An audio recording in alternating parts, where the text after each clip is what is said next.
Hello guys, this is Paul McWhorter with TalkTechBoy.com, and we're here today with episode number 22 in our incredible new tutorial series where you're going to unleash the power of your Raspberry Pi Pico W.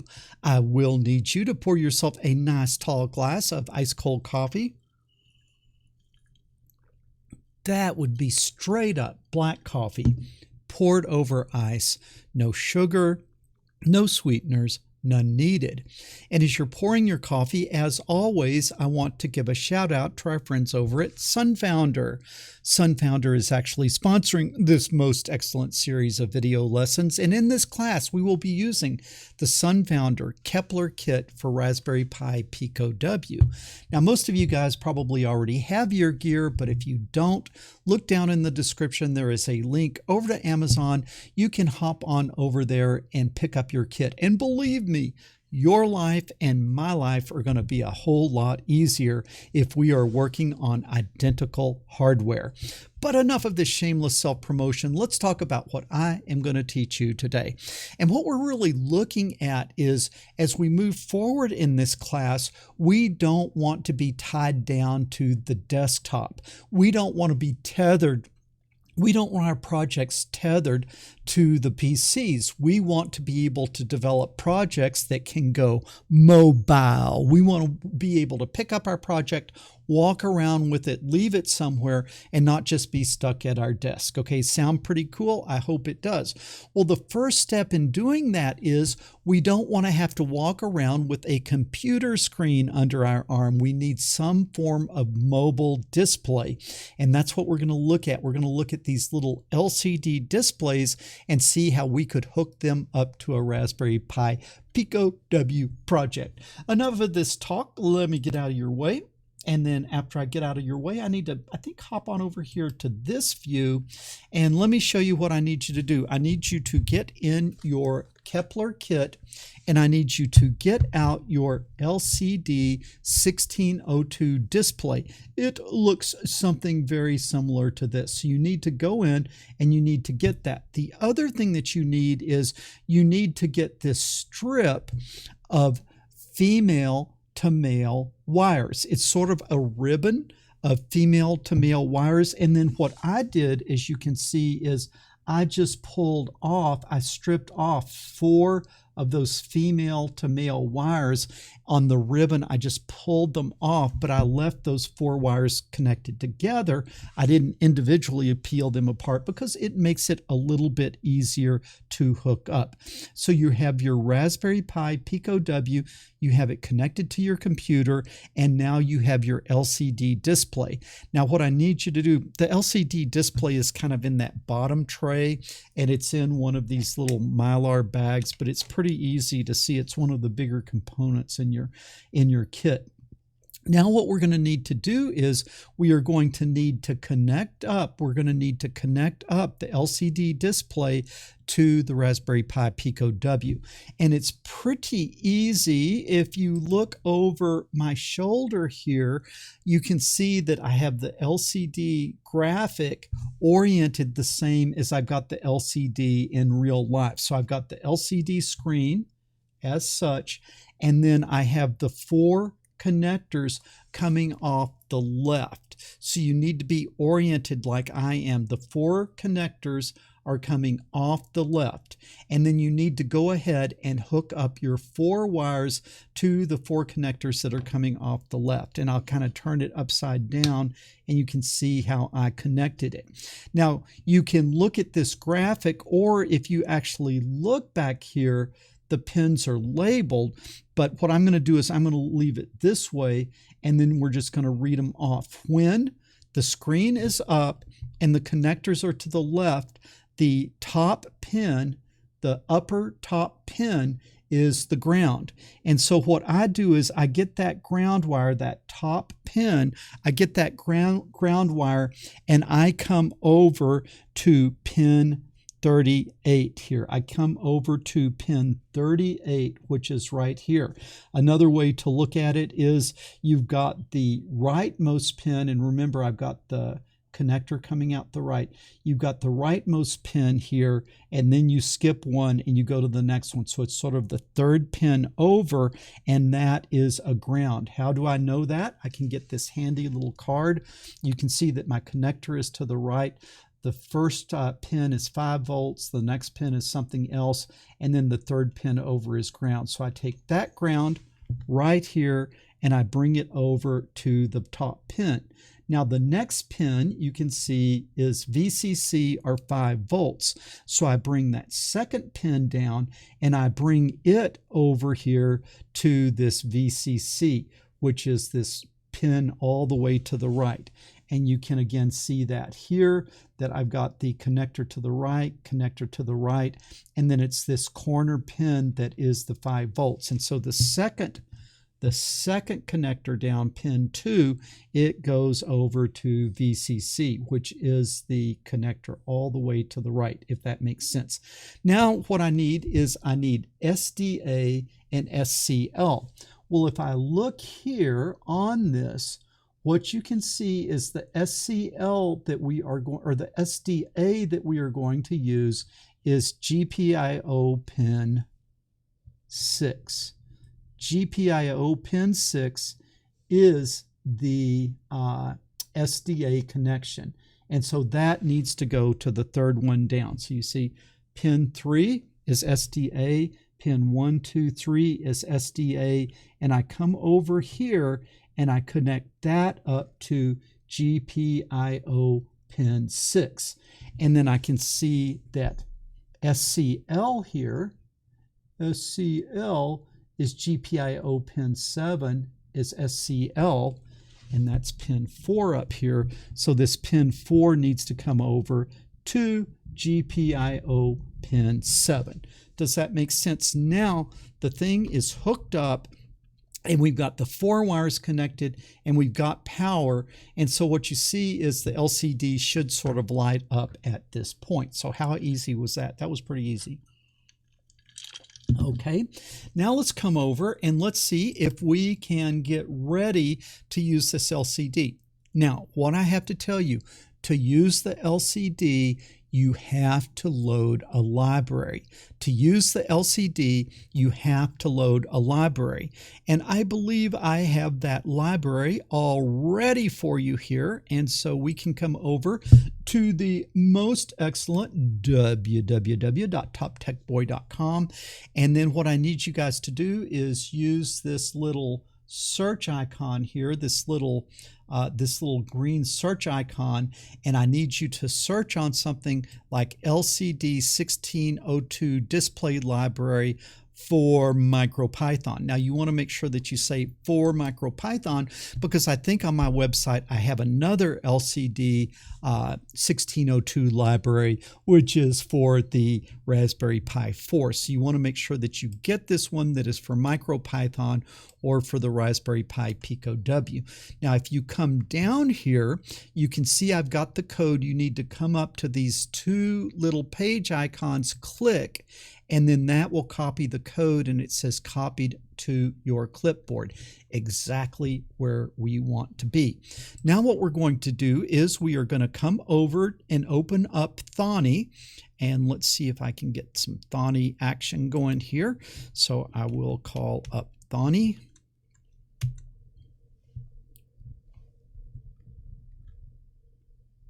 Okay. And let's see if we can get that where it shows well. I believe that is pretty good. Get this a little bit bigger here. And then I think I am also going to need to I need to come down here. You can see that I'm not connected down here in the lower right. I am not connected to the Pico W, and so I need to click on that. And then I need to connect to the Raspberry Pi Pico like that. And so now I should be connected to the Pico. I should be ready to load this library. And so I'm going to come here, and now I'm going to right mouse click, and I'm going to paste that code that we just got. And then very important, you now need to do a file, up here, do a file, and then we're going to do a save, and you need to save to the Raspberry Pi Pico W, and then you need to save it as LCD 1602, exactly like that, lcd1602.py. And if you've got different folders on your Raspberry Pi Pico W, you need to make sure that you put it in the same folder or the same directory that you are using to store your main programs, because when your main program tries to load this library, it's going to look in its local folder, if that makes sense. So now I'm going to say OK, and now just for good measure, I'm going to come down here and I'm going to say import LCD 1602, just like that, no.py, and we got it. Okay, so now the library is there. That's kind of the hard part. Okay, that is kind of the hard part. So now what we need to do is I've got to do a little bit. Man, I got crazy. I hate this business where they try to remake all my windows for me or resize all my windows. Okay, so now what I need to do is I need to come over and create a new program. Okay. I'm going to create a new program, and I'm just going to save it as on the Raspberry Pi Pico W.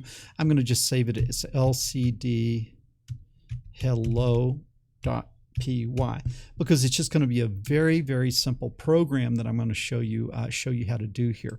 All right, first thing we're going to want to do is from LCD 1602, I'm going to import LCD uppercase. So that's going to load the part of that library that I need. Now I'm just going to also import utime as time.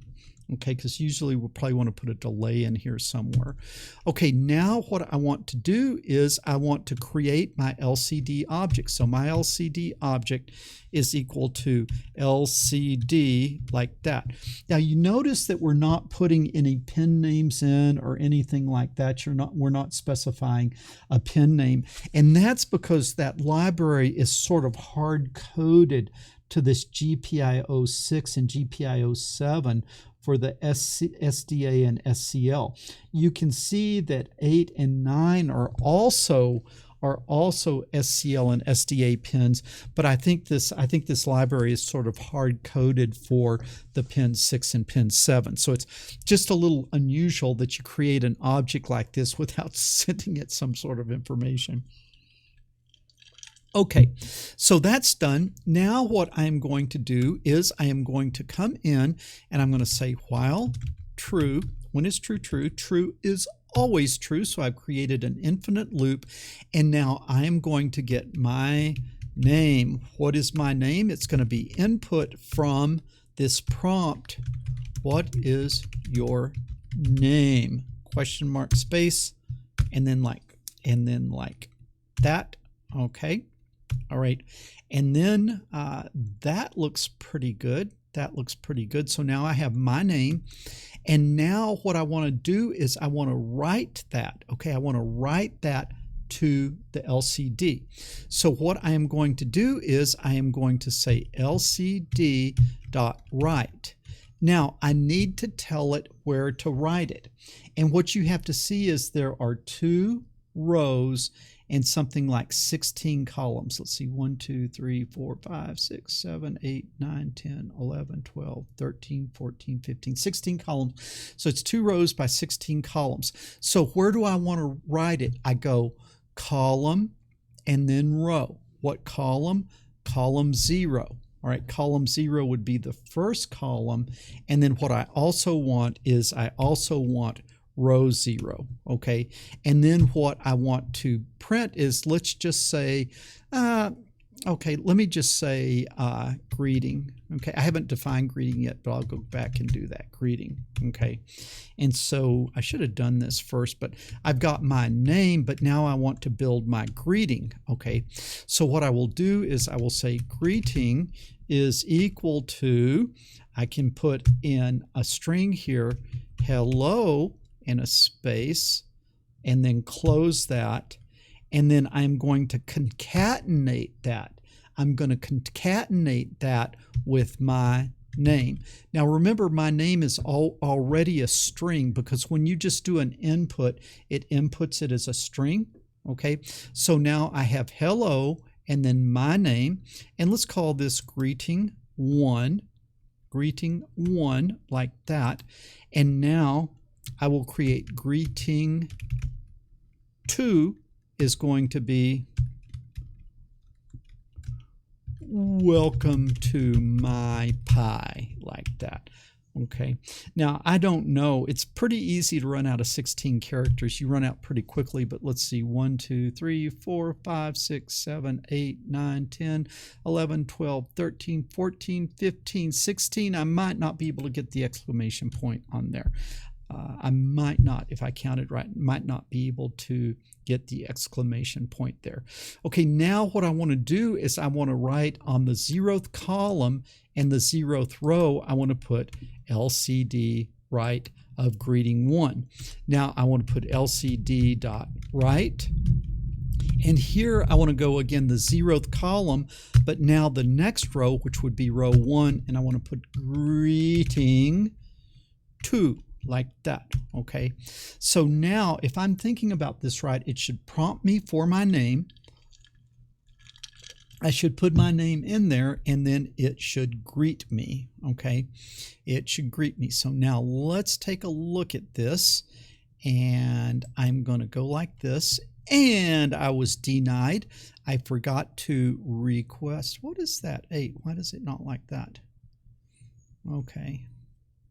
This is a mystery. Welcome to my, I used a single quote and a double quote. You can use single quotes or you can use double quotes, but you can't mix them as I just did. Okay, this time somebody didn't hold their breath. I need whoever you are, you know who you are, hold your breath this time, okay?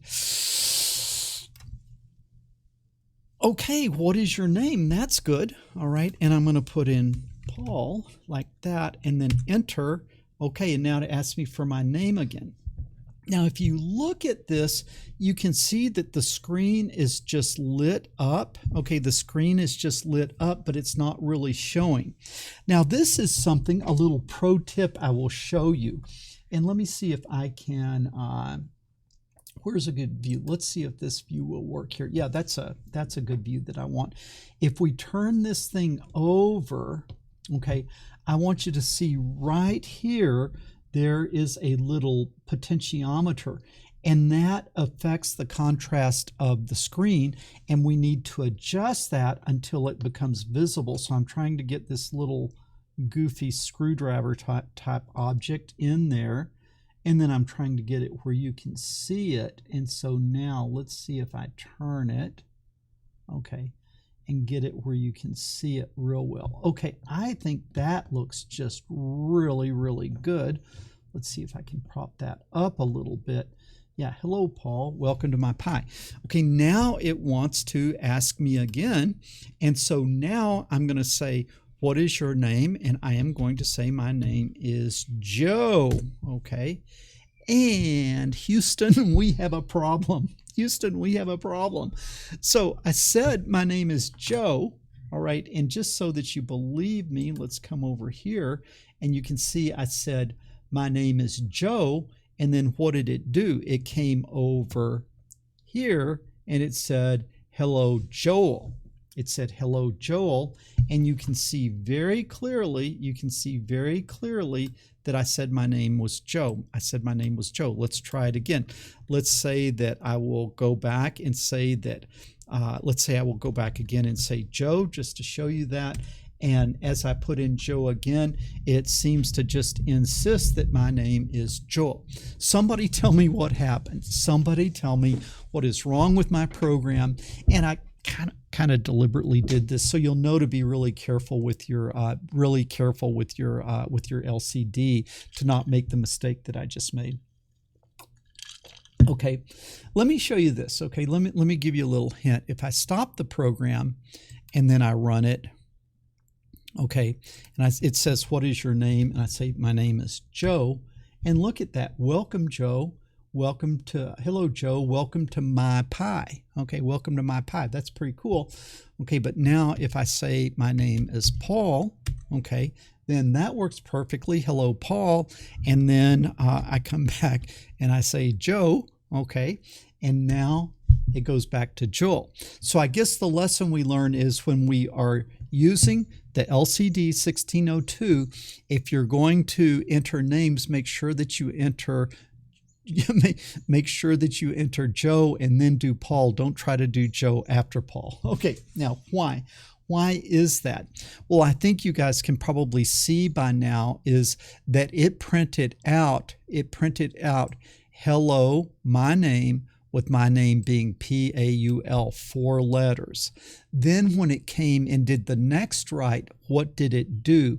It overwrote, okay, it overwrote the first line, but the second line being named Joe is 1 character shorter than the first one, so it overwrote everything except the L. It overwrote everything except the L. And so here is a little thing that I will show you that we can do is, one thing that you can do is you can like add blank spaces. You could like concatenate some blank spaces. I don't know. Let's just see if this will, work. I don't know if you write too far, if it's going to mess it up, but let's just see if that'll work. And then I'll show you a better way to do it. Okay, what is your name? My name is Joe. Okay. What is your name? Paul. Okay. What is your name? Joe. Okay. And you see that kind of fixed it. And let's see if I went 1, 2, 3, 4, 5, 6, and then 7, 8, 9, 10. And let's see if I put a bunch of spaces in there. I'm just trying to see if I overflow to the right, if I get an error, or if it'll actually work, because you never know how long the thing is going to be. So you'd put a bunch of spaces to be safe. So I am Paul, and that works. I am Joe, and that works. And I am Paul, and that works. And then let's see if I said Paul a quarter. This is going to go off the edge of the screen, but it's not going to make an error. Okay, so you can overwrite to the right and the program doesn't crash. So that's kind of important to know. But this is kind of nonsense to come up here and do things this way. And I'll show you a better way to do it. What you can do is you can come here, and then before you write it the second time, you can say lcd.clear. Like that, open, close, and now let's see if it'll work without those extra spaces. Okay, so what is your name? My name is Paul, and that worked. Now my name is Joe, and that worked. Why did it work? Because I cleared it. Okay, and so then it started with a blank screen. But you got to be careful where you put LCD clear, because you can't just put it anywhere. If you say, okay, I'm back at the top, let me do my LCD. Let me do my LCD clear after I do the greeting. I'll do my LCD.clear down here to kind of clean things up after I've gotten down there. And then it says, what is your name? I am Paul. And then I got nada. Why? Because I put it up and erased it. So you have to make sure where you clear your screen that you do it in a smart way. Now, I guess we could probably come up here. We could probably do it like right here, okay, at the start. But then I don't think that's going to work very well either. Let's look at this. Okay, that's not going to work very well either, I don't think. So if I say Paul, okay, and same thing, it doesn't show up. Why? Because here it writes it, and then immediately it comes up here, the next iteration of the loop, and clears it. And so here is what we want to do is we want to put it here, and that is because that while you're sitting and waiting for the next name, the old name is still on there. And then what is it going to do? It's going to clear it, it's going to print it, and then it will hang up here again. So you always got to think kind of like where your program is naturally going to hang so you don't erase your screen. Does that make sense? Okay, wow, that is pretty cool, isn't it? That's a pretty simple little way to get this screen up and going. And so I think you guys need some homework. Okay, you guys need some homework. Now, remember in lesson 21 what we had done? Let me come back over here to the larger view like this. Okay, remember in lesson 21 we had hooked up the DHT11 temperature humidity sensor. We had put a toggle button on it, and then what we could do is that we would measure temperature and humidity, and then it would display in degrees centigrade, and if we click this it would then display in degrees Fahrenheit, degrees centigrade, degrees Fahrenheit. And what you could see is you could put this and put the temperature on the top row, and you could put the humidity on the bottom row, and then what display that you would get, whether Fahrenheit or centigrade, would depend on if you had toggled the button or not. That is what your homework assignment is to connect the LCD display to this project and then have something that starts beginning to be a little more portable, something that begins to be a little more portable. You're also going to have to think about the things that I taught you with variable types, because you're going to kind of have to build that string from data that you got from the sensor. And so you're going to have to put a little bit of thought into that, but it should be a fun project. And then I think it's just going to be really neat to have something that is sort of like this, that sort of looks like something that you could almost walk around with. You could almost walk around with it, but not quite, because you still have this connected to your computer, but you can kind of see the direction that we are going. And so let's come back over here, and I need to fix this real quick. It'll kind of take a second to get my camera back online. We're almost having a storm outside, so my router isn't very happy with all the storminess in the weather. But there we go. Okay, so that is your homework. Post your homework to YouTube. Leave in the comment down below, leave a link over to your homework assignment, and then on your YouTube video, link back to this one so that anyone that looks at it has context. And I tell you guys, I look at every single homework assignment that you all post, and I really like seeing it, because some of you new guys are struggling, but you get it done, you get the homework done. Other of you guys who are more the kind of pros that are on the channel, you'll take the assignment and kind of take it to the next level. You'll take it to something beyond what I ask for. And so I always enjoy looking at your homeworks. If you like this video, give us a thumbs up. It also really helps us with the old YouTube juice if you'll leave a comment down below. And then if you have not already, subscribe to the channel. And when you do, make sure that you ring that bell so you'll get notifications when future lessons are dropped. And then, as always, most importantly, share this video with other people, because the world needs more people doing engineering and fewer people sitting around watching silly cat videos. Paul McWhorter with TopTechBoy.com. I will talk to you guys later.